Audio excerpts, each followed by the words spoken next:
بہت مشکل ہوتی ہے. تو اس ساری صورتحال کے اندر اعتبار اور بھروسہ اگر اللہ کی ذات پر ہوگا تو کوئی شکست، کوئی غلط قدم، بعض اوقات فیصلے غلط ہو جاتے ہیں، کوئی جنگ کی اسٹریٹجی بناتے ہیں وہ غلط ہو جاتی ہوتی ہے نا، شکست ہو جاتی ہے، لیکن اللہ پر اعتماد ہوگا تو پھر آخر کار جیت جائیں گے. کیونکہ جنگ ایک ہار ایک جیت کا نام نہیں ہوتا. جنگ ہوتی ہے نا، ایک سیریز ہوتی ہے. جیسے آپ دیکھیں گے سن 65 میں جب جنگ ہوئی تو کتنے محاذ کھلے تھے؟ بیک وقت حملہ کیا گیا تھا 4 محاذوں پر، 4 محاذ کھلے تھے. تو اگر ایک محاذ پر، ویسے تو ماشاءاللہ کسی بھی محاذ پر پاکستانی مسلمان، ہماری افواج پاکستان پسپا نہیں ہوئی الحمدللہ، لیکن اگر فرض کریں کسی ایک محاذ پر پسپا ہو بھی جاتی تو جب تک سارے محاذوں کا فیصلہ نہ ہو جاتا ہار جیت کا فیصلہ نہیں ہوتا. ٹھیک ہے، تو آخر میں کون جیتتا ہے کون ہارتے تو آخر میں پتہ چلتا ہے.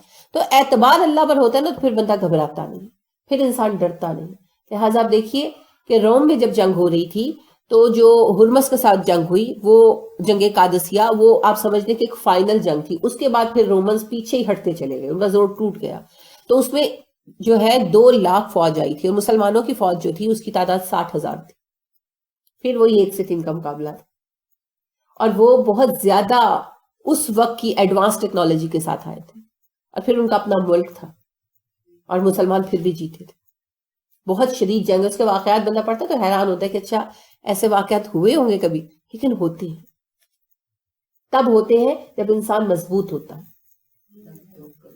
اور یہ مضبوطی آتی ہے توکل اللہ سے.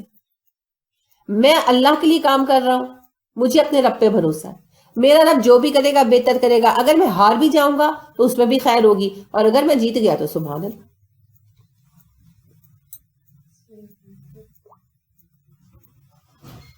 فیض کہتا ہے یہ بازی عشق کی بازی ہے، جو چاہو لگا دو ڈر کیسا. یہ بازی عشق کی بازی ہے، جو چاہو لگا دو ڈر کیسا. گر جیت گئے تو کیا کہنا، ہارے بھی تو بازی مات نہیں. میدان وفا دربار نہیں، یا نام و نسب کی پوچھ کہاں. عاشق تو کسی کا نام نہیں، کچھ عشق کسی کی ذات نہیں. جس دھت سے کوئی مقتل میں گیا وہ شان سلامت رہتی ہے. یہ جان تو آنی جانی ہے، اس جان کی کوئی بات نہیں. تو بات یہی ہے کہ جب بازی محبت کی ہوتی ہے، کیونکہ اللہ کے ساتھ ایک محبت ہے نا، اللہ کے دین قائم کرنے کے لیے آپ عشق کو عشق سے بدل لیں. تو بات یہ ہے کہ اگر اللہ کی راہ میں آپ جنگ کر رہے ہیں تو پھر ہارنے یا جیتنے سے فرق نہیں پڑتا. اصل بات یہ ہے کہ کون ہے اللہ کا مددگار. یاد ہے حضرت عیسیٰ کا جملہ پڑھا تھا آپ نے، من انصاری اللہ، کون ہے اللہ کا مددگار. قال الحواریون نحن انصار اللہ، حواریوں نے کہا ہم ہیں اللہ کے مددگار. تو فتح اور شکست یہ فیصلے تو اللہ نے کرنے ہیں، رزلٹ میکر وہ ہے، ہم نہیں. لہٰذا اگر ہم ہار گئے تو ہم سے یہ نہیں اللہ پوچھے گا کہ جیت کر کیوں نہیں آئے، ہم سے سوال صرف یہ ہوگا کام کیوں نہیں کیا. تو اگر ہم انصار اللہ میں شامل ہیں، اس لسٹ میں نام آ گیا تو انشاءاللہ کامیابی ہو جائے، اللہ کے ہاں کامیابی ہو جائے. باقی دنیا میں ہار جیت کے بہت سارے عنصر ہوتے ہیں، بہت ساری چیزیں مل کر ایک ہار جیت کا فیصلہ کرتی ہیں. اور سب سے فائنل اور اہم بات یہ ہے کہ اللہ کو پتا ہوتا ہے اندر دلوں کے کیا چل رہا ہے. لہٰذا ہار جیت کا آخری فیصلہ اللہ کی طرف سے آتا ہے. لہٰذا وہ رزلٹ میکر ہے، اس کو رزلٹ بنانا ہمارا کام نہیں ہے، ہمارا کام ہے صرف محنت کرنا.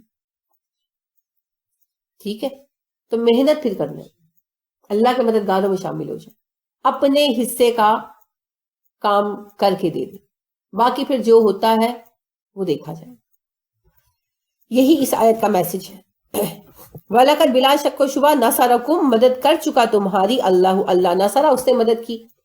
یہ ماضی کے سیغے کا، ماضی کی گردان کا پہلا سیغہ ہے. نصرہ اس نے مدد کی، کم تمہاری، اللہ اللہ نے، نصرکم اللہ اللہ نے مدد کی تمہاری، ببدرین بدر کے موقع پر. بی نے بدر کو زیر دے دی کیونکہ بی کیا ہے، حرف جر، اور ببدرین کیا ہے، بدر بالکل اسم ہے. بی بدرین کیا ہے، مرکب جاری، وہ مرکب جو حرف جر کی وجہ سے بنا ہو. مرکب کیا ہوتا ہے، ایک سے زیادہ حروف اور الفاظ کا مجموعہ. ٹھیک ہے، تو میں نے آپ کو بتایا تھا ایک مرکب اضافی ہوتا ہے جو کسی چیز کے ساتھ وابستگی اور تعلق کو ظاہر کرتا ہے، بتایا تھا، تھوڑا سا یاد ہے. ایک مرکب توصیفی ہوتا ہے جو کسی کی صفت کو ظاہر کر رہا ہوتا ہے. تو یہ ببادارین مرکب جاری ہے جو حرف جر کی وجہ سے دو چیزیں جڑی ہیں، ایک اسم اور ایک حرف جڑا نا، اور پھر جو ہے اسم کو حرف نے تبدیل کیا. تو ان دونوں کا آپس کا رشتہ کیا ہے؟ یہ مرکب کیسے بن گئے؟ جر کے اصول کی وجہ سے. تو اسے کہتے ہیں مرکب جاری. ببادارین بدر میں.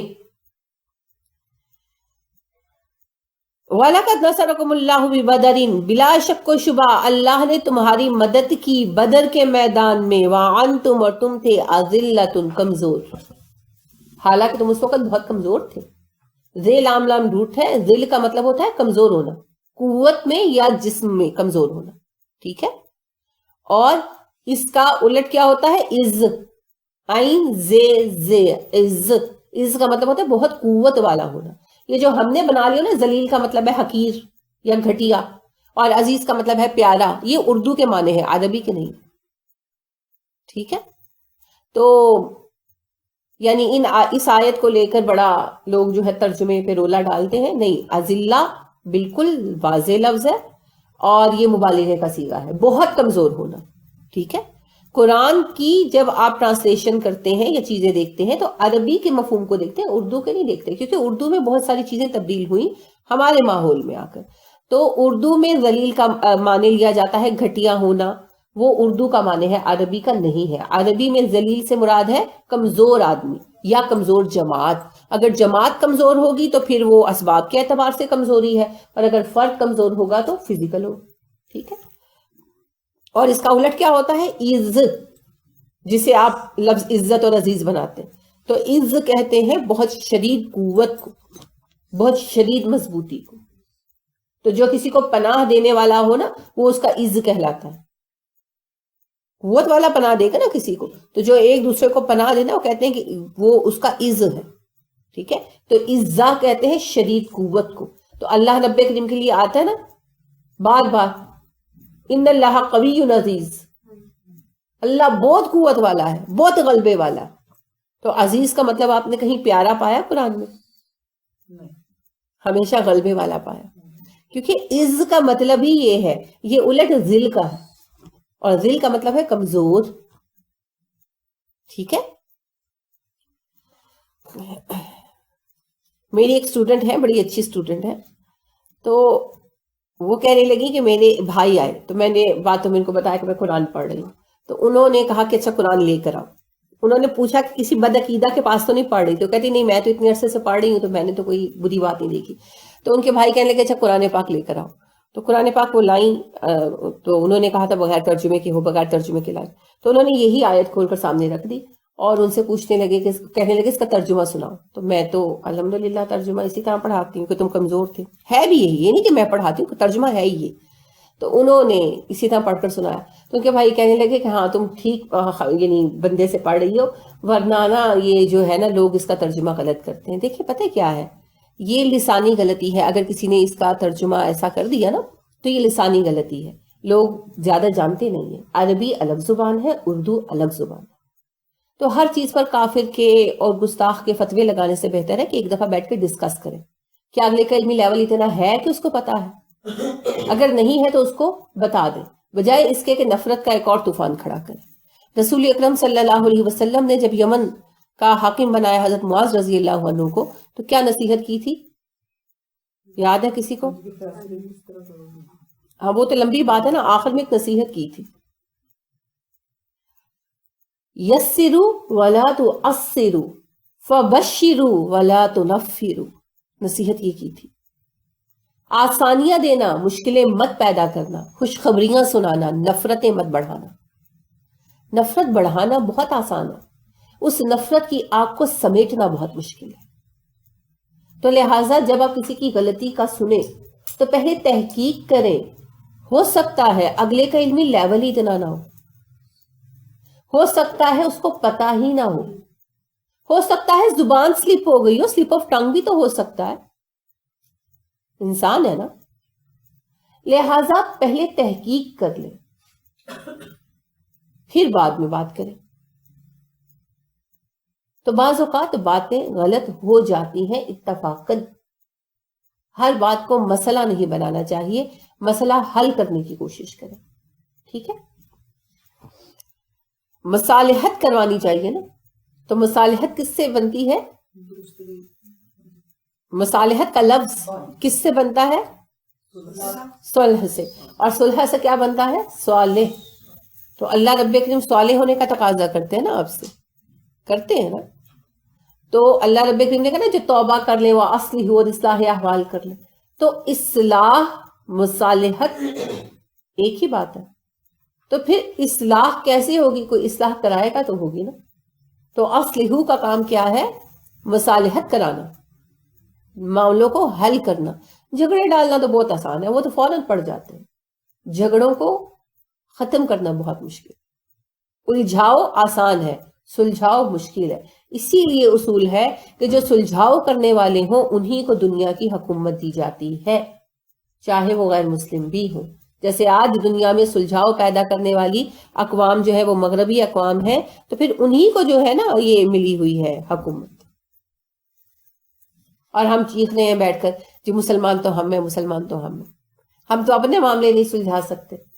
4 صوبے ہیں ہمارے، ہم انہیں نہیں مصالحت کے ساتھ رکھ سکتے، ہم دنیا کو کیا ملا کے رکھیں؟ ایسے ہی ہے نا. تو مصالحت کرانا سیکھنا ہوگا. خیر، اللہ رب کریم نے ارشاد فرمایا بلا شک و شبہ اللہ نے تمہیں بدر میں مدد دی. اور یاد کرو بدر میں تم بہت کمزور تھے، بہت کمزور تھے. کس طرح؟ 313 افراد تھے، ہتھیار بھی لے کر نہیں گئے تھے، جنگ کی کوئی تیاری نہیں تھی، ذہن بھی نہیں تھا جنگ کا. سپونٹینیس آرڈر آیا جنگ کرو. اور پھر بھی اچھا مقابلہ تب بھی 1 کا 3 سے تھا. 1000 کفار مکہ تھے. یہ عجیب سے اتفاق ہے، 1000 کفار مکہ تھے اور 313 مسلمان تھے. ایگزیکٹ 1 سے 3 کا مقابلہ تھا. احد میں بھی 1 سے 3 کا مقابلہ تھا. ٹھیک ہے. اب اللہ رب کریم نے کہا تب تم زیادہ کمزور تھے، سامان بھی نہیں لے کر گئے تھے. آپ کو پتا ہے نا پورے لشکر کے پاس 8 تلواریں تھی، 2 گھوڑے تھے. ایک تو مالی حالات بھی ٹائٹ تھے، اور دوسرا چونکہ جنگ کی توقع نہیں تھی تو لے کر نہیں نکلے تھے ہتھیار. ورنہ آپ کو میں نے بتایا نا کہ 100 سال سے جنگ بواس کے لیے ہتھیار وغیرہ ارینج کرتے آ ہی رہے تھے نا انصار مدینہ. تو بدر کے لیے بھی کر لیتے، وہ تو چھوٹی جنگ تھی نسبتاً، لیکن اصل میں ان کو ارادہ ہی نہیں تھا جنگ کا، تو بغیر تیاری کے نکلے تھے. کھانے پینے کا سامان بھی محدود. یعنی آپ یہ دیکھیں جنگ بدر کی سب سے حیرت انگیز چیز یہ ہوتی ہے کہ جس وقت جنگ شروع ہوئی مسلمانوں کے پاس ہتھیار نہیں تھے. اکثریت کے پاس ہتھیار نہیں تھے. کچھ لوگوں کے پاس تیر کمان تھے، 2-4 کے پاس ہوں گے، اور 8 لوگوں کے پاس تلواریں تھیں. اب باقی خالی ہاتھ تھے. جب جنگ میں حلہ پڑا نا، 1 to 1 جنگ ہوتی تھی نا اس دور میں، تو جب حلہ پڑا تو پھر اپنے دشمنوں سے ہی ہتھیار چھینے، انہی ہتھیاروں سے جنگ. اب ایک وہ صورتحال تھی، ایک احد کی تھی. احد میں گھر سے تیاری کر کے نکلے تھے. ٹھیک ہے نا. ہر بندے کے پاس، کسی کے پاس تیر کمان ہے اور 7 تلوار ہے. تلوار تو لازمی ہوتی تھی نا، اس کے علاوہ کوئی تیر سے لڑتا تھا، کوئی نیزے سے لڑتا تھا. تو ہر کوئی اپنے 2 ہتھیار لے کر نکلا تھا. سواری بھی معقول تھی، ایسی بات نہیں ہے کیونکہ اس زمانے میں اسی طرح ہوتا تھا. بہت زیادہ سواریاں نہیں تھی مسلمانوں کے پاس، لیکن پیدل بھی نہیں تھے. سواری میں شراکت تھی لیکن بہرحال تھی تو صحیح نا سواری. کھانے پینے کا بھی سامان لے کر نکلے تھے. تو بدر میں تو مالی حالات چونکہ تنگ تھے تو قافلہ پکڑنے کے لیے نکلے تھے، تو کوئی ایسا سامان سمون نہیں لے کر گئے تھے. ساتھ بس تھوڑی سی کھجوریں لے کر گئے تھے. تو لہٰذا ایک بندے کو 1 مٹھی کھجوریں ملتی تھی افطار کے لیے اور سحری کے لیے. رمضان تھا، افطار اور سحری کے لیے 1 مٹھی کھجور ملتی تھی. مطلب کیا 4-5 کھجوریں، اور اوپر سے پانی پی لیتے تھے. اللہ خیر سلام، کیونکہ مالی حالات تنگ تھے. اب بدر کے بعد احد کی جنگ چونکہ بدر میں اعلان کر دیا گیا تھا، بدر میں ابو سفیان کیا کر گئے تھے احد کے میدان میں اگلے سال ملیں گے، تو اس لیے سال بھر سے مسلمان پلان کرتے آ رہے تھے. لہٰذا خالی ہاتھ نہیں نکلے تھے، کھانے پینے کا سامان بھی تھا. تو اسی لیے اللہ فرما رہے ہیں اذلۃ، تم زیادہ کمزور تھے. آج بھی تم کافروں کی نسبت تعداد میں اور سامان میں قدرے کم ہو، لیکن بدر میں تو تم کافروں کی نسبت بہت کمزور تھے. تب میں نے تمہیں فتح دی تھی، نصرت دی تھی. نصرت ہوتا ہے ایسی مدد کرنا جس کی وجہ سے اگلا کامیاب ہو جائے. تب میں نے تمہیں ایسی مدد دی کہ تم جیت گئے، تمہیں ہمت دی، قوت دی، استقامت دی، پھر 1000 فرشتے بھیجے. تو اب تو بات ہی کوئی نہیں. اب ہارنے کے بعد یہ کیوں کہ سوچ رہے ہو کہ کیوں ہار گئے، یعنی اس معنی میں کیوں سوچ رہے ہو کہ اللہ نے مدد کیوں نہیں کی، یہ سوچو تمہاری غلطیاں کیا ہیں، ٹھیک ہے؟ یعنی اللہ رب کریم کہہ رہے ہیں کہ بدر میں جب تم لڑے تھے تمہاری تعداد دشمنوں سے اسی طرح کم تھی جس طرح احد میں کم، اور تم مالی اور قوت کے اعتبار سے یعنی ہتھیار کے اعتبار سے احد کی نسبت بہت زیادہ کمزور تھے بدر میں، تب میں نے تمہیں ایسی مدد دی کہ تم جیت کر آئے، تو آج مجھے ایسی مدد دینے سے کس چیز نے روکا؟ اس پر غور کرو، میں تب نصرت کر سکتا تھا تو اب بھی کر سکتا تھا۔ فَاتَّقُوا اللَّهَ، پس اللہ سے ڈرو، لَعَلَّكُمْ، شاید اس طرح تشکرون، تم شکر ادا کرو، اللہ سے ڈرو تاکہ شکر گزاری کر سکو۔ کیا مطلب ہے کہ جو ذہن میں سوچ رہے ہو نا، یعنی دلوں میں بات آ رہی تھی، خود سے نہیں آ رہی تھی، یہ ہلکی پھلکی تو خود بھی آتی ہے، لیکن اس بات کو منافقین نے بہت ہائی لائٹ کیا ان لوگوں کے ایمان کو بگاڑنے کے لیے، صحابہ کے لیے آزمائش بنایا اس بات کو، کہ میں نے عرض کیا نا، کوئی کہتے تھے کہ لوگ یہ کیسا نبی ہے زخمی ہو کر آ گیا، یہ کیسا نبی ہے ہار کر آ گیا، تو اس بات سے صحابہ کے دل بے چین ہو رہے تھے اور بار بار کوشچن ریز ہو رہا تھا۔ آپ صلی اللہ علیہ وسلم پر کوئی شک نہیں تھا، نہ اسلام پر کوئی شک تھا، مگر ایک کوشچن بار بار دل میں یہ پیدا ہو رہا تھا کہ جب ہم اللہ کی راہ میں لڑے تو ہم ہار کیوں گئے؟ تو اللہ نے کہا کہ اللہ سے ڈرو۔ اب دیکھیں تقویٰ کا وہ مفہوم آ گیا نا، جو آپ صلی اللہ علیہ وسلم نے کہا اللہ سے ڈرو، صحابہ نے کہا ہم تو اللہ سے ڈرتے ہیں، آپ نے فرمایا نہیں، اللہ سے ڈرنا یہ کہ تمہارے ذہنوں میں جو ہے اس کی بھی حفاظت کرو، جو پیٹوں میں ہے اس کی بھی کرو، بالکل۔ تو ذہنوں میں خیال آ رہا تھا نا، اللہ نے کہا مجھ سے ڈرو، میں نے تمہیں بدر میں مدد دی، اب مجھے مدد دینے میں کیا مسئلہ تھا؟ میرے بارے میں بدگمانی کر رہے ہو، مجھ سے ڈرو اور شکر ادا کرو، شکر ادا کرو کہ پھر بھی میں نے تمہاری جماعت کو بچا لیا بڑے خطرے سے۔ وہ خطرہ آپ آگے پڑھیں گے، بدر کا احد کا جو ہے نا یہ تفصیلی تذکرہ ہے۔ جب یہ لوگ میدان سے بھاگ بھی گئے تو اللہ رب کریم نے اول تو یہ کہ رسول اکرم صلی اللہ علیہ وسلم کو محفوظ رکھا، ہے نا؟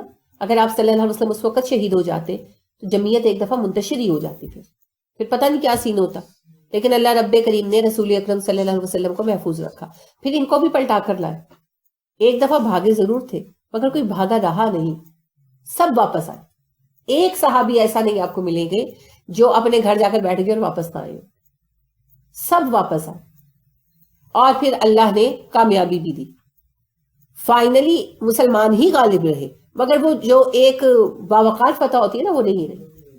لہٰذا پھر اللہ نے روب ڈالا، حالانکہ یہ لوگ اس وقت صرف دفاع کر رہے تھے اپنا، کیونکہ بھاگ کر واپس آ کر جگہ بنانا مشکل ہوتا ہے، تو لہٰذا یہ صرف دفاع کر رہے تھے اپنا، مگر اللہ نے کفار مکہ کے دل میں یہ بات ڈالی کہ انہوں نے جنگ سے ہاتھ روک لی، حالانکہ اگر اس وقت وہ جنگ سے ہاتھ نہ روکتے تو شاید مسلمانوں کو بہت نقصان اٹھانا پڑتا، لیکن انہوں نے اس وقت ہاتھ روک لیا جبکہ وہ غالب تھے، مسلمان دفاع کر رہے تھے، اور انہوں نے جنگ بندی کرتے ہوئے یعنی سائڈ پر ہونا شروع کر دیا، مسلمان بھی بلندی پہ چڑھ گئے۔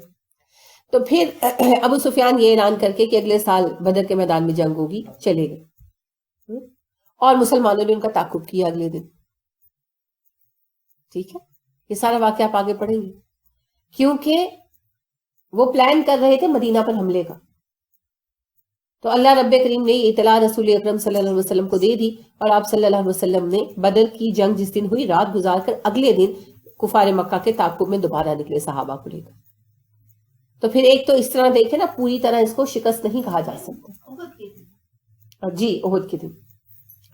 اب آپ دیکھیے کہ احد کی جنگ جس دن ختم ہوئی رات گزار کر اگلے دن رسول اکرم صلی اللہ علیہ وسلم صحابہ کرام جو احد میں شریک تھے انہی کو ساتھ لیا، آپ نے اعلان کروا دیا تھا کہ اس کے سوا کوئی نہیں آئے گا، تو سارے احد کے شرکاء جو ہیں وہ سب آپ صلی اللہ علیہ وسلم کے ہمراہ نکلے اور کفار مکہ کے لشکر کو تلاش کرنے لگے۔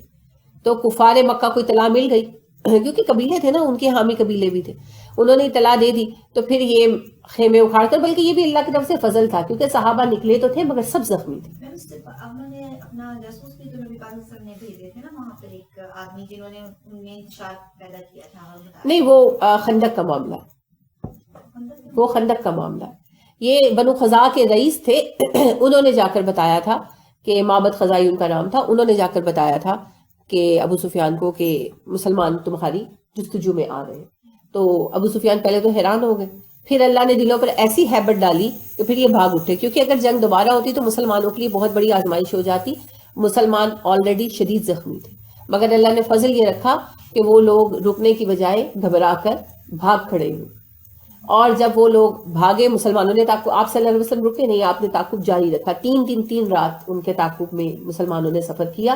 اس کے بعد ہمراء الاسد پر آپ صلی اللہ علیہ وسلم رک گئے، اور وہاں پھر آپ صلی اللہ علیہ وسلم نے اسٹے فرمایا 3 دن کے لیے. تو اس لیے کہ وہ پھر لشکر جو ہے مکہ پہنچا دیا نا، وہ پھر ہمراء الاسد سے اگر واپس پلٹتے، آپ سمجھ لیں ایک طرح کی حد ہے ہمراء الاسد، اگر وہاں سے واپس پلٹتے نا تو مسلمانوں سے چھپ کر نہیں نکل سکتے تھے. اس لیے پھر آپ صلی اللہ علیہ وسلم نے وہاں اسٹے کیا. مین وائل وہ کفار مکہ کا لشکر مکہ پہنچ گیا. آپ صلی اللہ علیہ وسلم پھر 3 دن بعد وہاں سے روانہ ہو کر دوبارہ مدینہ آئے. تو اللہ رب کریم کہہ رہے اللہ سے ڈرو اور شکر ادا کرو کہ احد، یہ سب واقعات کے بعد یہ خطبہ اترا نا، تو لہٰذا یہ سارا خطبہ ان واقعات کے بعد اترا. اس لیے بیان کیا جا رہا ہے کہ دیکھو احد میں میں نے کتنے احسان کیے. بظاہر تمہیں نظر آ رہا ہے کہ میں نے تمہاری مدد نہیں کی، اگر میں مدد نہ کرتا اور وہ مدینہ پر حملہ کر دیتے تو کیا بنتا؟ اگر میں مدد نہ کرتا اور وہ خوفزدہ ہونے کے بجائے تمہارے مقابل صف آرا ہو جاتے تب کیا ہوتا؟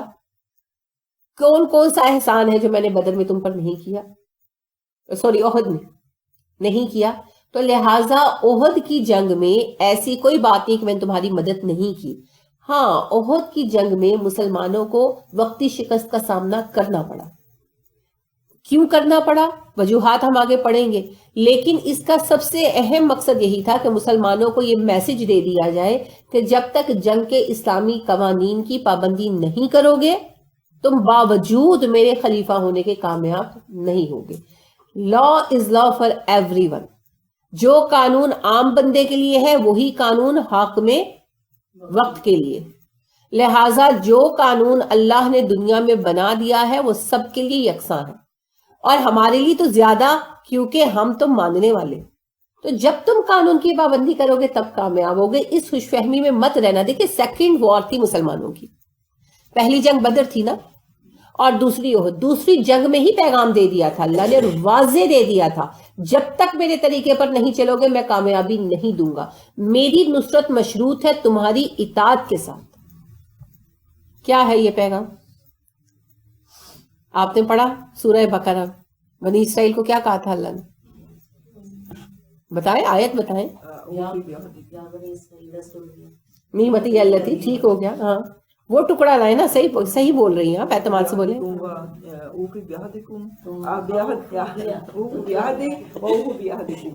جی بولیے، صحیح بولیے، مل کر بولیے. تم میرا عہد پورا کرو، میں تمہارا عہد. آپ نے مزہ ہی ختم کر دیا. عربی میں بولنا چاہیے. ایک جملہ ہے، اوفو بعہدی اوفی بعہدکم.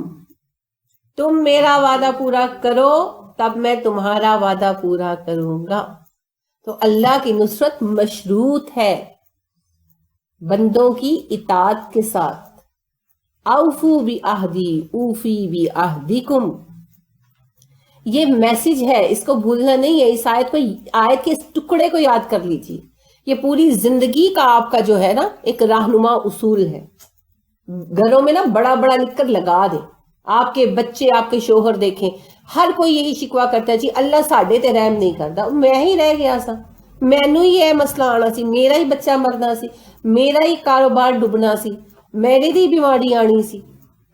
ہر ایک بات کا ایک جملے کا جواب ہے، اوفو بعہدی اوفی بعہدکم. تم میرا وعدہ پورا کرو گے تو میں تمہارا وعدہ پورا کروں گا. اور آج انٹرنیشنل لیول پر بھی مسلمان یہی کہتے ہیں، ہم ہی رہ گئے ہیں جی، ہے نا. وہ اقبال نے جو کہا تھا رحمتیں ہیں تیری اغیار کے کاشانوں پر، برق گرتی ہے تو بیچارے مسلمانوں کا، ہے نا. حال یہی نظر آتا ہے. نہیں، بدعہد ہم ہیں.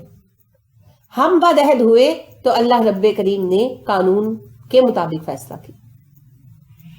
اللہ نے تو بار بار کہا. اور اسلام کی دوسری جنگ میں اللہ رب کریم نے ہجرت کے 3 سال میں واضح مثال سامنے رکھ دی اور پورا خطبہ اتارا اس کے اوپر کہ جب تک آپ دیکھیں کہ صحابہ کرام رضی اللہ عنہم علیہم اجمعین تو پوری طرح اطاعت کر رہے تھے.